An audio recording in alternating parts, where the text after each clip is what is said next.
कधीच नाही चुकणार तुमचे फेवरेट टीव्ही शोज झी5 सोबत, तेही एकदम फ्री। बाबा काय बोलताय तुम्ही? बरोबरच बोलतोय मी। नाही बाबा, हे बरोबर नाहीये।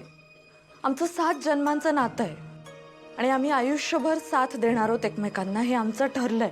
हे बघ, त्यांच्या वतीने तू नको बोलूस माझ्याशी। बोलणार मी, अर्थातच बोलणार बाबा। मी बायको आहे, त्यांची अर्धांगिनी आहे। त्यांचं काय म्हणणं आहे ते मला चांगलंच माहिती आहे। त्यांचं म्हणणं काय आहे ना, हे तुला सोडून आम्हाला सगळ्यांना कळलेलं आहे। काय कळलंय? हेच की तू त्यांना त्या घरात परत यायला नकोयस। असं अजिबात नाहीये बाबा। अक्षरा, अगं तुझ्या डोळ्यावरची ती पट्टी काढ आणि जरा प्रॅक्टिकली विचार कर। तो माणूस तुला परत नेण्यासाठी काहीच प्रयत्न करत नाहीये। करतायत ते प्रयत्न। ते हे करत असतील, ते करत असतील, असं नुसत्या हवेत गोळ्या मारून काहीही उपयोग नाही अक्षरा। तुला एकच सांगतो, हे बघ, त्यातच अडकून राहू नकोस। पुढे चल। पुढे चल म्हणजे? पुढे चल म्हणजे तू आता स्वतःचा आणि तुझ्या बाळाचा विचार कर। एकदा लग्न झालं की सगळं संपलं असं अजिबात नसतं।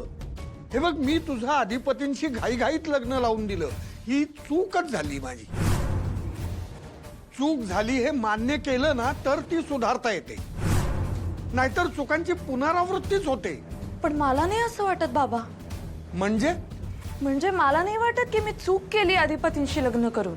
म्हणून तू माहेरी आहेस का आता? म्हणून तुझ्या पोटातल्या बाळाच्या डोक्यावर बापाचं छत्र नाहीये का?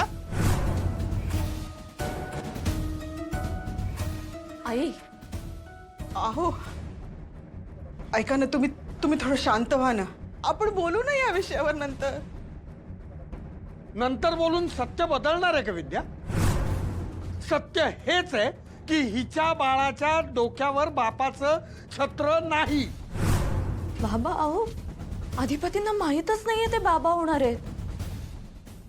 छत्र कुठून धरतील ते बाळाच्या डोक्यावर? का माहित नाही आहे की त्यांना? कारण इमोशनली ते तुझ्यासाठी अवेलेबल नाहीत, कधीच नव्हते। त्यांना फक्त त्यांचं घर, त्यांची आई याच्या पलीकडे काहीच दिसत नाही, कुणीच दिसत नाही।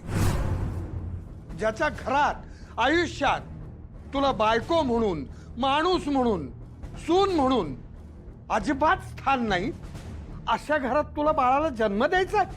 शिक्षणाची चाड नसलेल्या घरात तुझं बाळ वाढावं असं तुला वाटतं? यांना काय झालंय? हे का एवढे चिडतायत? असं का बोलताय तुम्ही बाबा? त्या घरात नाही तर मग कुठे वाढणार माझं बाळ? तो मुद्दा वेगळा आहे, ती आत्ता बोलण्याची गोष्ट नाहीये। म्हणजे? हे बघ अक्षरा, आत्ता मुद्दा हा आहे की तू त्या घराला कायमचा रामराम ठोकावास।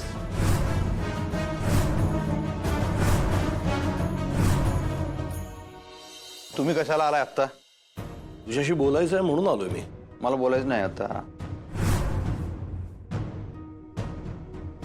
अहो, एकदा सांगितलेलं कळलं ना काय? मला बोलायचं नाही आहे। तुला एकदा सांगितलेलं कळत नाही का? म्हटलं ना मला बोलायचंय तुझ्याशी, आणि तुझ्या फायद्याचंच बोलायचंय। तुम्ही ना काय शिकवू मला माझा फायदा कशात आहे आणि काय ते। थांब, हात सोडा। नाही सोडणार। खरं तर यापूर्वीच तुझा हात धरून तुला योग्य दिशा दाखवायला हवी होती मी। याची स्वतःची दिशा चुकली तर दुसऱ्याला काय दिशा दाखवणार? तुला तर दिशा मीच दाखवणार, तुझा जन्मदाता बाप आहे ना मी। हेच दुर्दैव आहे तुमचं, तुम्हाला 10 वेळा सांगायला लागतंय मी बाप आहे, मी बाप आहे। अहो, बाप आहे तर ते तसं जाणवायला पाहिजे ना समोरच्याला। मी आमचे बाप बीप नाही, तुम्ही फक्त आम्हाला जन्म दिलाय। निदान तेवढी जाण ठेव, मी जन्म दिलाय म्हणून हे जग बघितलंस, म्हणून हे वर तोंड करून बोलतोयस माझ्याशी इथं। काय नाही, जन्म दिला नसता तर उलट चांगलं झालं असतं। या जगात आलोच नसतो तर लय बेस्ट झालं असतं। आमचा फायदा सांगतात। तू बिझनेसमॅन आहेस ना? आ? तू उद्योजक आहेस ना? उद्योजक। तेवढं कळते की इंग्रजी आमासनी, बिझनेसमन, उद्योजक। हे एवढे इंग्रजी सुद्धा अक्षरामुळे कळते ना, हे तरी नाकारू नकोस। लांबड लावू नका हो, काय ते मुद्द्याच बोला। ठीक आहे, मुद्द्याचं बोलतो। उद्योजक आहेस ना तू? स्वतःचा फायदा कशात आहे, नुकसान कशात आहे हे कळतं ना तुला? हो, मला जर माझा फायदा कळत नसता का नाही एवढी वर्ष बिझनेस केला नसता मी, समजलं ना? आत्तापत्र फायदाच गेलाय, तोट्यात गावा घालवला नाही. हो, मग संसारात तोटा का होतो? संसार बुडीत खात्यात का निघालाय तुझा? बिझनेस कळतो तुला, संसार नाही कळत. पैशाची गणितं कळतात, माणसांची गणितं नाही सुटत. बिझनेसमध्ये कुठलं प्रॉडक्ट वाढवायचं, कुठलं कमी करायचं हे बरोबर कळत असेल ना? पण स्वतःच्या आयुष्यामध्ये कुठली माणसं वाढवायची, कुठली माणसं सांभाळायची, कुठली माणसं कमी करायची हे नाही कळत. बिझनेस सांभाळता येतो, माणसं सांभाळता नाही येत, संसार सांभाळता नाही येत. हे बसा, दोन्ही वेगळ्या गोष्टी आहेत. हा, बिझनेस डोक्यानं करायचा असतोय, संसारासाठी प्रेम लागते. अच्छा, प्रेम कमी पडतंय म्हणजे तुझं अक्षरावर प्रेम नाहीये का? नाही, पण हा प्रश्न विचारण्यात अर्थ नाही, कारण तुझं जर अक्षरावर प्रेम नसतं तर तिचा फोटो घेऊन का बोलत बसला असतास? पैसे बघाल तो, मी पाकिट बघाल तो. होय का? बहुतेक अक्षराचं तुझ्यावर प्रेम नाहीये का? मग अक्षराचं नाहीये का तुझ्यावर प्रेम? काय बोल ना, गप्प का झालायस? बोल. आहे त्यांचं प्रेम. काय काय ऐकू आलं नाही रे? कुजबुजू नकोस रे, माझ्यावर डाफरताना आवाज लावतो त्या आवाजात सांग ना, स्पष्टपणे मोठ्यानं सांग. नाहीये का तिचं तुझ्यावर प्रेम? अहो, हाय त्यांचं प्रेम. मग तरीही तिला जाऊ दिलंस? मी काय सोडलं नाही, त्यांचं ते गेलं. अधिपती, अक्षरा घरातून गेली कारण तू तिला जाऊ दिलंस. उगाच तुम्ही आता तेच पुराण परत परत सांगत बसू नका.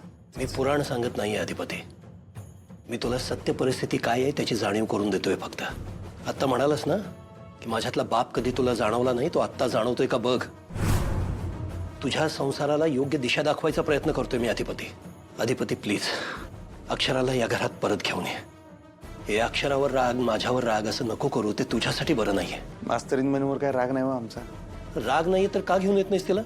हा, तिच्याशी बोलत का नाहीयेस? हे तुमच्यातलं जे अंतर आहे ते मिटत का नाहीये मग? या भुवनेश्वरीनं सांगितलंय म्हणून?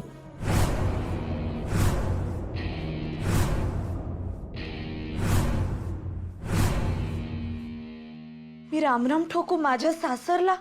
हो, कारण त्यातच तुझं भलं आहे. बाबा काय बोलताय तुम्ही? हो, असं असं काय करताय?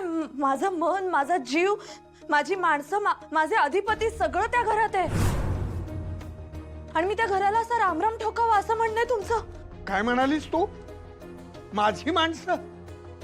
कुठली ग तुझी माणसं? तुझा गळा धरतात ती, तुझ्यावर हल्ला करतात ती. अगं, त्या घरात तुला साधं माणूस म्हणून कोणी वागणूक देत नाही, ती तुझी माणसं. तू त्या घरची लक्ष्मी आहेस, आणि ऐन सणाच्या दिवशी त्यांनी तुझ्यावर हल्ला केला, ती ती तुझी माणसं. बाबा हे बघा, त्या भुवनेश्वरी मॅडम, दुर्गेश्वरी मॅडम त्यांनी कधीच मला आपलं मानलं नाही, पण बाकीची माणसं आहेत ना त्या घरात, आजी आहे, बाबा आहेत, त्यांना सगळ्यांना काळजी आहे माझी. काळजी आहे तर त्यांनी काय केलं ग? म्हणजे काय केलं म्हणजे?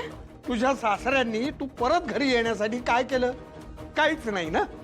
असं नका म्हणू बाबा, त्यांनी फोन केला होता, तुम्हाला आठवतंय ना? झी 5 ॲप डाउनलोड करा आणि पहा सर्व एपिसोड्स एकदम फ्री.